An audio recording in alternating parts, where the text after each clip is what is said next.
భారతీయ cinema రంగం గర్వింపదగ్గ music director AR Rahman బాహుబలిపై చేసిన సంచలన వ్యాఖ్యలు చాలా మందిని ఆశ్చర్యపరిచాయి.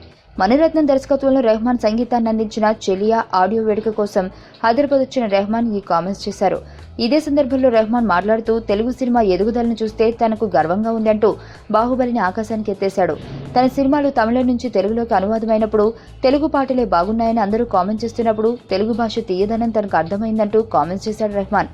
ఒకప్పుడు తెలుగు, తమిళం, మలయాళం, కన్నడ సినిమాలు ఒక్కటిగా ఉండేవి అన్న విషయాన్ని గుర్తు చేసుకుంటూ ఇప్పుడు దక్షిణాది సినిమా రంగంలో వివిధ భాషలకు సంబంధించి సినిమాలు ఎదుగుదల తనను ఆశ్చర్యపరుస్తుందని కామెంట్ చేశాడు. తెలుగు సినిమా గత కొన్నేళ్లలో ఎదిగిన తీరు తనకు చాలా సంతోషంగా ఉందని అంటూ ప్రపంచం మొత్తం బాహుబలి లాంటి సినిమాల వైపు చూసేలా దర్శకత్వం వహించిన రాజమౌళి లాంటి వ్యక్తులు తెలుగు వాళ్లు కావడం తెలుగు జాతికి గర్వకారణం అంటూ రాజమౌళిని కూడా ఆకాశానికి ఎత్తేశాడు రెహమాన్.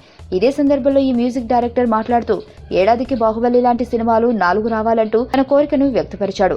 అంతేకాదు తమిళం, తెలుగు, కన్నడ, మలయాళ భాషల సినిమాలు ఒక త్రాటిపైకి వస్తే బాలీవుడ్ లాంటి మాటలు ఇక వినిపించవంటూ మరొక ట్విస్ట్ ఇచ్చాడు.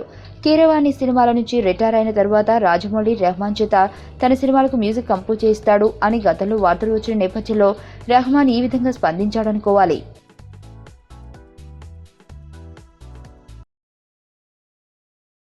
సుబ్బు, నీకు తెలుసా నాకు ఎర్లీ మార్నింగ్ ఒక కల వచ్చింది. ఏమని?